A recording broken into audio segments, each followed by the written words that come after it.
I have a confession to make. I didn't finish this game. I know.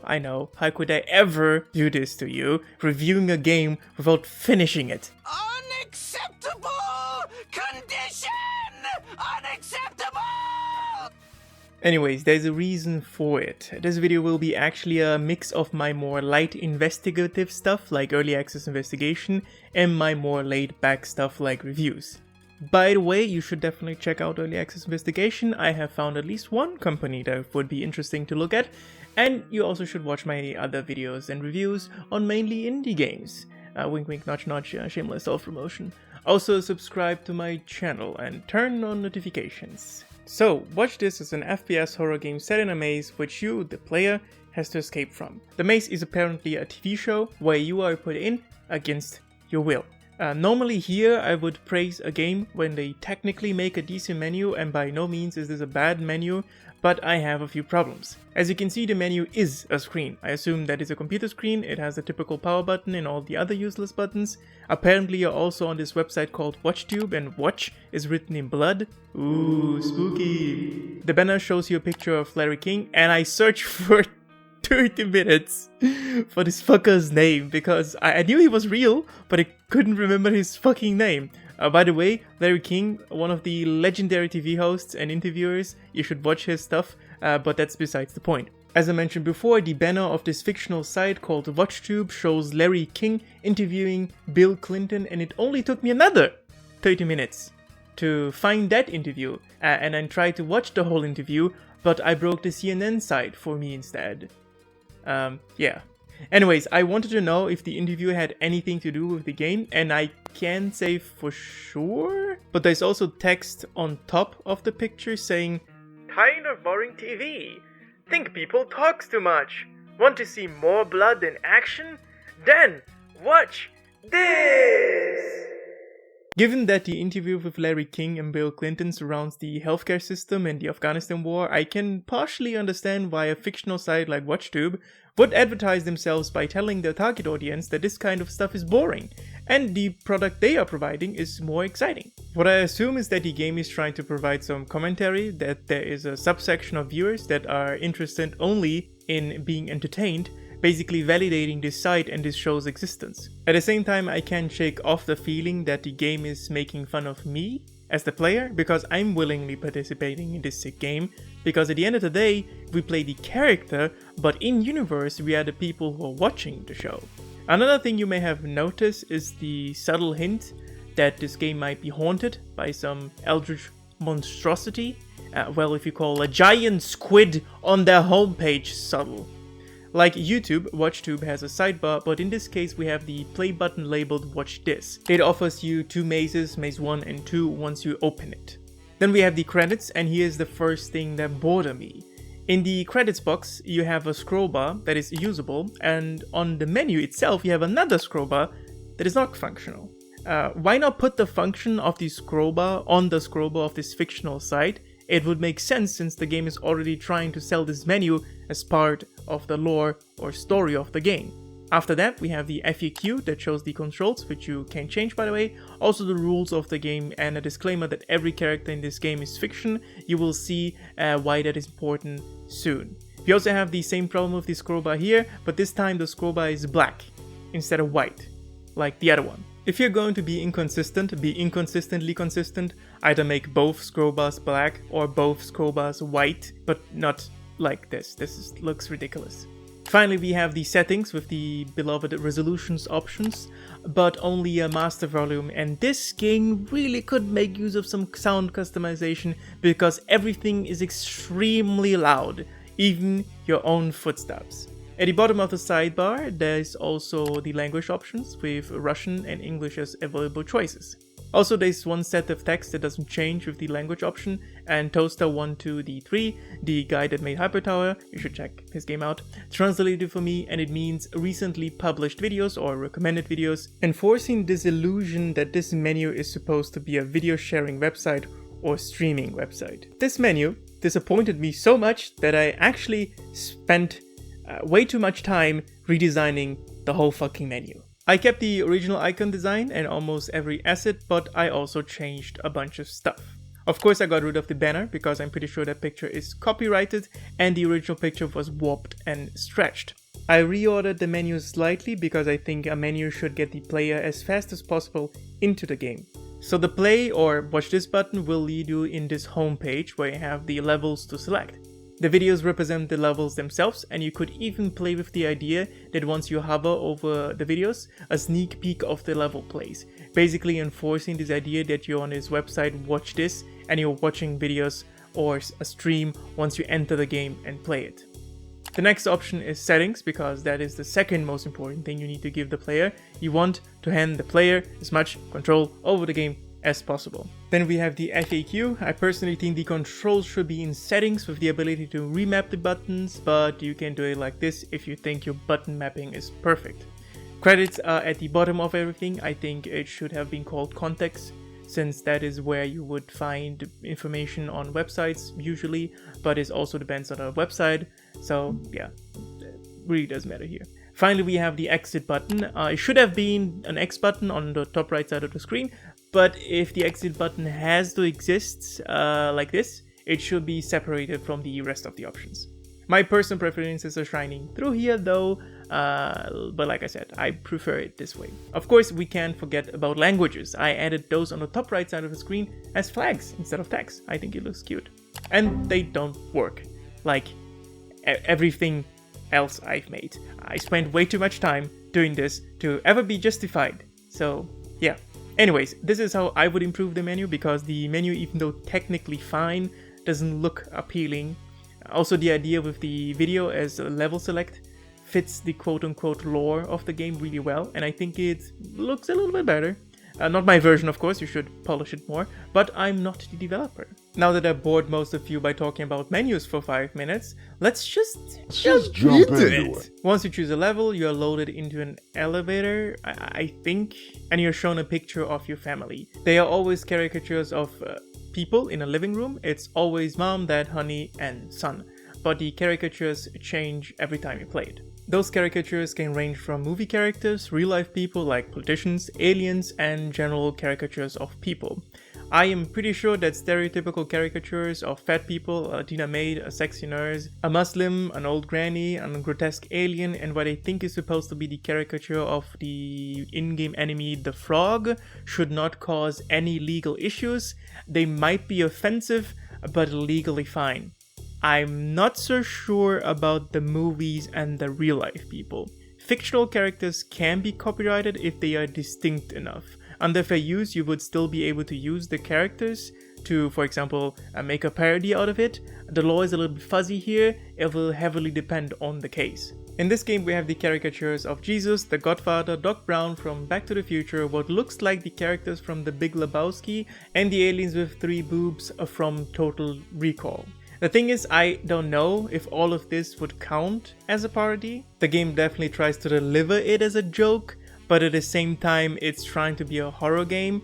If this would ever get to court, it would be an interesting case to see unfold. There's also something equally vague called the right of publicity that provides the ownership over your own online and media persona, so if someone wants to make a game with your likeness, they would need your permission first. Here we have clearly Ryan Reynolds, Gabe Newell, Hillary Clinton, Donald Trump, Angela Merkel, and Obama. I think the prize they are holding is an Academy Award and not a Nobel Prize like Obama won, but I think it's still Obama.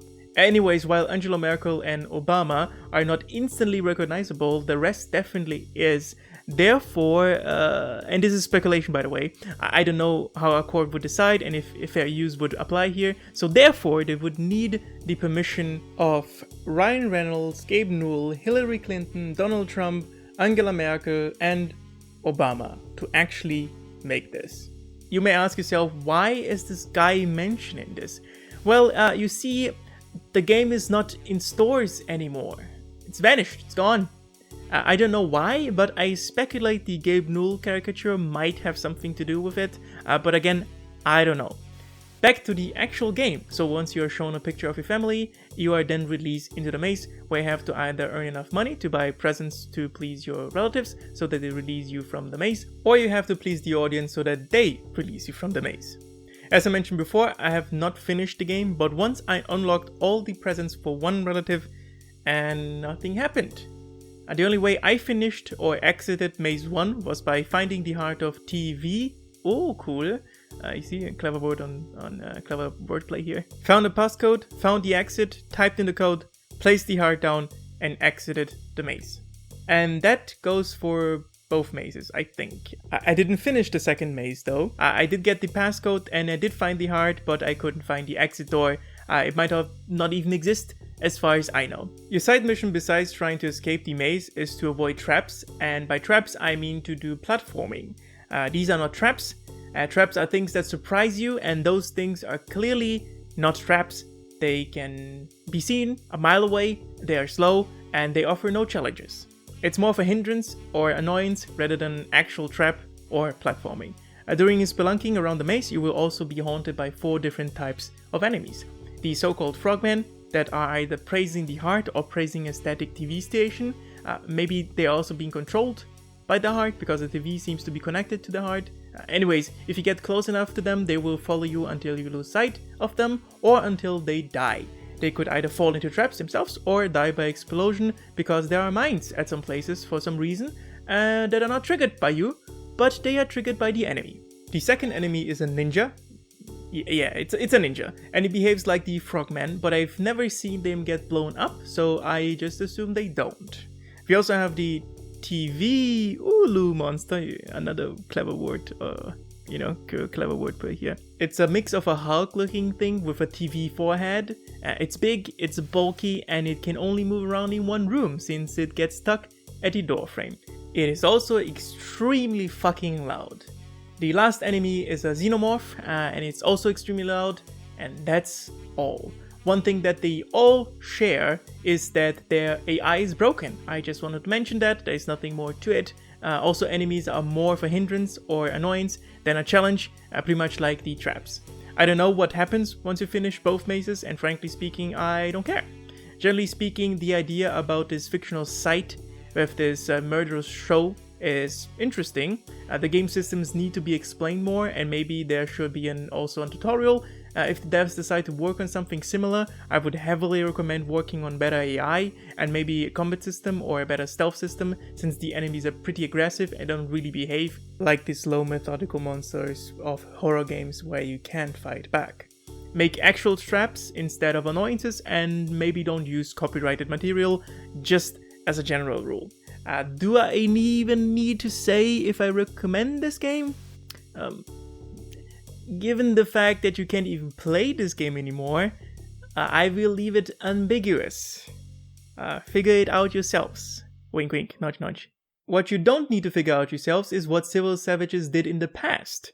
They have been active at least since 2015, but before we move on, I want to make one thing clear. I'm not going to review any of those games. 1, because I don't have access to them, and 2, because I'm not interested in any of those games I will present next. So, it looks like the first game CivilSavages released was Dispatcher. It was a single-player, multiplayer horror game which you have to find supplies and escape while being haunted by a monster. Also, you can flip people off. Quote from John Wolf, 2015. It also was early access, by the way. You might be wondering why I said was.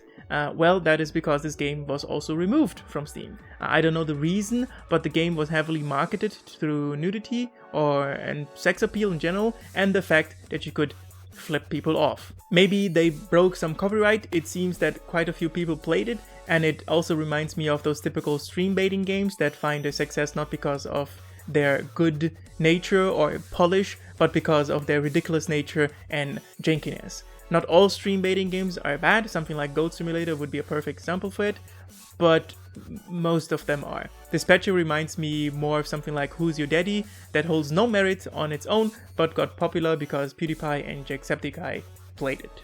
Anyways, you can't find the game on Steam anymore. Their next game would be Crazy Oafish Ultra Blocks Big Sale, and what a name! Again, this seems like it was one of those stream baiting games, and Again, you might be asking why I'm using the past tense all the time. Well, you see, this game is also gone from Steam. Yeah, so we have until now an early access title that was not finished and removed from Steam, as far as I know. And we also have another game that is also gone from the platform. What about the next game? Well, that would be Watch This, which you already know is gone from the platform. If we're playing baseball, that would be strike number 3, and they would be out. Alright, so what about the next game? The next game would be Bloody Boobs, and it is a game. Okay, let's not beat around the bush. It's softcore porn. I'm pretty sure that is why it was removed. I don't advocate for removing porn games, but yeah. Also, it's a stream baiting game, again. Also, it shares at least one asset with Watch This, which is the mine. I wouldn't be surprised if most assets were bought from somewhere. This goes for every game they released except for the last one we're looking at. As I was editing this video, I found out that Boobs Saga is back on Steam with no update, nothing that hints that it was ever gone.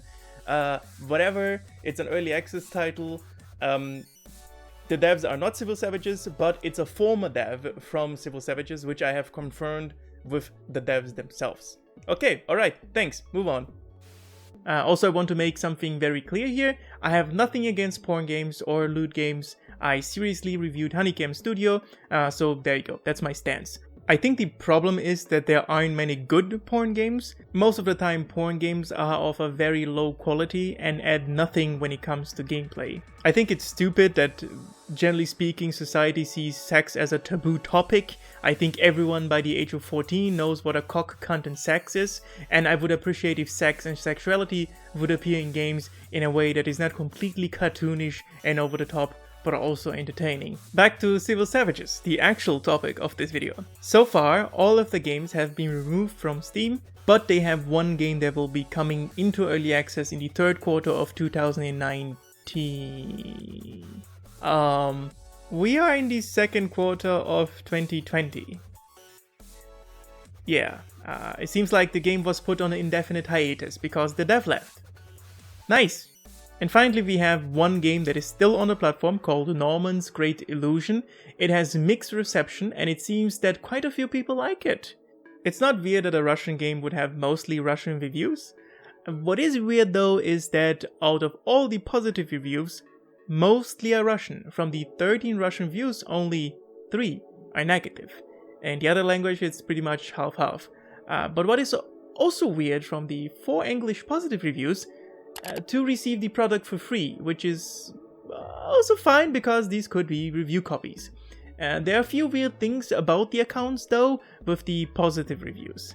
One account has 7 reviews only, one account has over 250 games, a game ban and 5 reviews only, 2 have 3 reviews on their accounts, another account has 135 games and only 2 reviews, and there are 3 accounts that they only have 1 review on their account. The rest looks fine. Excluding the account that is private, out of the 13 accounts that reviewed a game, 8 look suspicious, and out of the 5 positive reviews that don't look suspicious, 1 received the game for free. I am not accusing anyone of doing anything here, but it looks strange, especially the accounts with only 1 review and the other account that has a game ban. So even though I thought at first that maybe CivilSavages succeeded partially with this one, I would question that. So let's summarize this whole thing, shall we? From the 7 titles that can be accredited to CivilSavages, 5 of those are gone from the platform, and all of them seem to have the same level of quality as Watch This, and all 5 of them seem to be stream baiting games a la Who Is Your Daddy. Some of the games seem to share assets like the mine that you can find in Watch This, Bloody Boobs and Boobs Saga. I wouldn't be surprised if most of their assets are actually bought from somewhere. It seems all of the games are janky and most of the games surround the topic of sex and porn. They also have one title that was supposed to be released into early access in the third quarter of 2019, but development has been halted indefinitely as we move in the second quarter of 2020. Their only available game seems to be at least functional, but it has a mixed reception. The reviews seem to be fine at first, but it is suspicious that almost half the positive reviews come from people with very low review count or only 1 review on their account. Where do we go from here? What can you do as a viewer? Not much. I think in this case Steam found something that violated the guidelines and they removed CivilSavages games. I wish there was more transparency here because people like me, we want to know why a certain game was removed.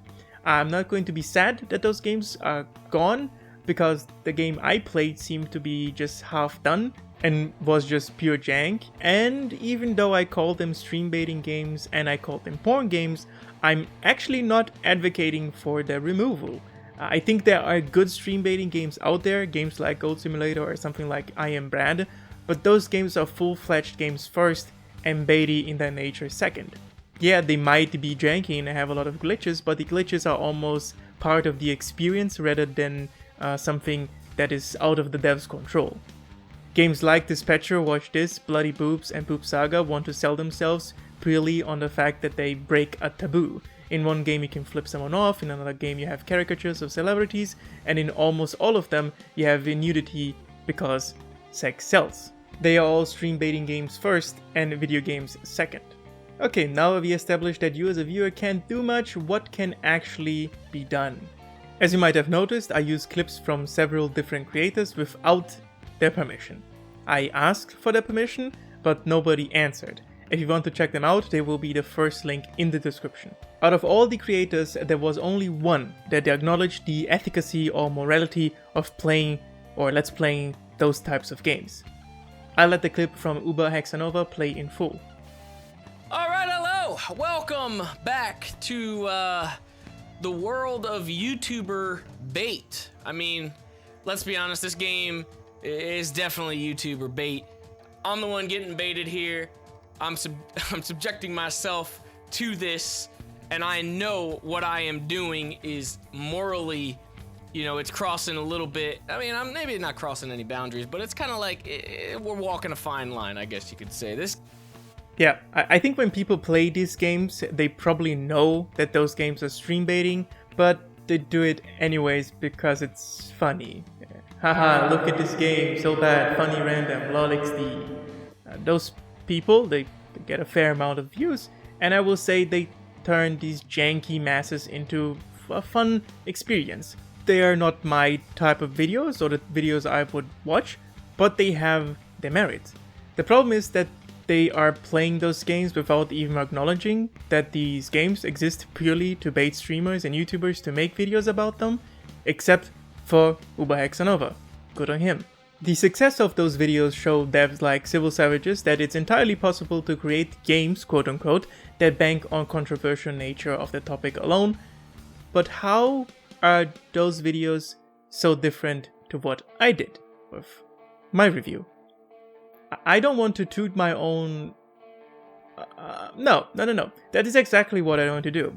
While my video offered some perspective on how the devs could improve their menus, how they could avoid legal issues and make their games better in general, these other videos just play the game because it's funny haha random lol XD, with a small amount of self-awareness and the occasional acknowledgement that this might be bait. They play it, show it to potentially to thousands and millions of people, maybe even convince some people to buy the game and legitimize the existence of these types of games. Meanwhile, there's an abundance of indie games that could use some spotlight, that could use some endorsement, and you know what they are not? They aren't stream bait, and most of them are pretty competent. On itch.io or GameJolt, you can find an endless stream of good indie games, and even on Steam you can find so many good indie games.